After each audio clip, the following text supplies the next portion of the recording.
আবারও বিশ্বের সবচেয়ে বেশি উপার্জনকারী খেলোয়াড় হয়েছেন ক্রিস্টিয়ানো রোনালদো। যুক্তরাষ্ট্রের বিজনেস ম্যাগাজিন ফোর্বসের মতে বাৎসরিক সর্বাধিক $26 কোটি আয় করেন রোনালদো। তবে গত বছর 2 নম্বরে থাকলেও এবার তালিকার 3-এ নেমে গেছেন লিওনেল মেসি। এই আর্জেন্টাইনকে টপকে দ্বিতীয় সেরা আয় করা খেলোয়াড় এখন স্প্যানিশ গলফার জন রাম রদ্রিগেজ। ক্রিস্টিয়ানো রোনালদো 39 বছর বয়সেও ফুটবল মাঠ দাপিয়ে বেড়াচ্ছেন এই পর্তুগিজ কিংবদন্তি। বয়সের কাছে যেমন হার মানেননি, তেমনি ক্যারিয়ারের পড়ন্ত বেলাতেও আয় কমেনি এতটুকু। গত বছরের মতো এবারও বিশ্বের সবচেয়ে বেশি উপার্জনকারী খেলোয়াড় হয়েছেন রোনালদো। যুক্তরাষ্ট্রের বিজনেস ম্যাগাজিন ফোর্বসের মতে CR7-এর বাৎসরিক আয় $26 কোটি। সৌদি লীগের ক্লাব আল নাসের থেকে রোনালদো আয় করেন বাৎসরিক $20 কোটি, আর বাকি $6 কোটি আসে বিভিন্ন প্রতিষ্ঠানের সাথে চুক্তি থেকে। লিওনেল মেসিকে পেছনে ফেলে এবার দ্বিতীয় সেরা আয় করা খেলোয়াড় হয়েছেন স্প্যানিশ গলফার জন রাম রদ্রিগেজ। 29 বছর বয়সী এই তারকা উপার্জন করেন $21 কোটি 80 লাখ।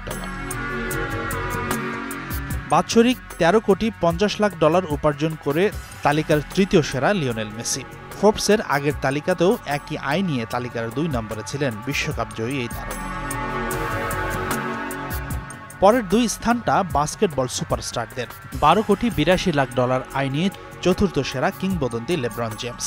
পঞ্চম স্থানে আছেন ইয়ানিক আন্টিটোকোম্পে।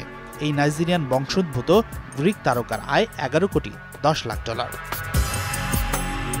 খুব কাছাকাছি আয় নিয়ে পরের 3 স্থান দখল করে আছেন ফুটবলাররা। ষষ্ঠ সেরা উপার্জন করা খেলোয়াড় কিলিয়ান এমবাপ্পে।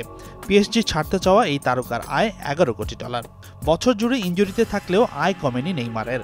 আল হিলালের এই ব্রাজিলিয়ান সুপারস্টার $10 কোটি 80 লাখ আয় করে আছেন 7 নম্বরে। পরের স্থানেও আছেন সৌদি লীগে খেলা আরেক তারকা।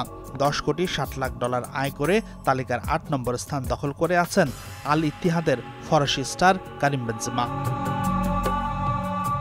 বাস্কেটবলের আরেক নক্ষত্র স্টিফেন কারি আছেন তালিকার 9 নম্বরে। $10 কোটি 20 লাখ আয় করেন এই তারকা। 10 নম্বরে স্থান পেয়েছেন রাগবি খেলোয়াড় লামার জ্যাকসন। NFL-এর এই খেলোয়াড়ের বাৎসরিক আয় $10 কোটি 5 লাখ। হাসানুর রহমান, যমুনা স্পোর্টস।